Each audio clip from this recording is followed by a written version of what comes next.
ভোরবেলা এক বৃদ্ধ কৃষক তা সবুজ শ্যামল মাঠে দুইটি বলদ নিয়ে লাঙল চালাচ্ছে। ঠান্ডা হাওয়া বইছে আর সূর্যের সোনালি আলো পুরো মাঠ জুড়ে পড়েছে। কৃষক মন দিয়ে জমি চাষ করতে করতে এগিয়ে যায়। হঠাৎ তার লাঙল মাটির নিচে কোনো শক্ত জিনিসে আঘাত করে। বলদ দুটো থেমে যায়। বৃদ্ধ কৃষক অবাক হয়ে নিচু হয়ে মাটি সরাতে থাকে। কিছুক্ষণ পর সেখানে থেকে একটি চকচকে সোনার ঘড়া বেরিয়ে আসে।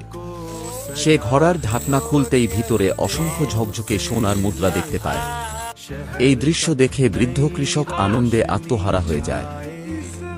কৃষক দ্রুত সোনার ঘড়াটি নিয়ে নিজের বাড়ির দিকে ছুটে যায় এবং তার স্ত্রীকে সব দেখায়।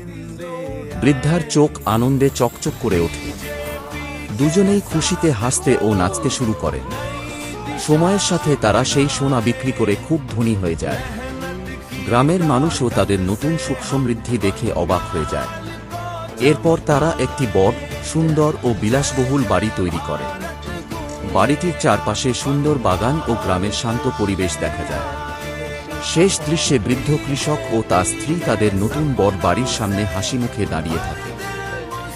তাদের মুখে সুখ, শান্তি ও তৃপ্তির ছাপ স্পষ্ট দেখা যায়।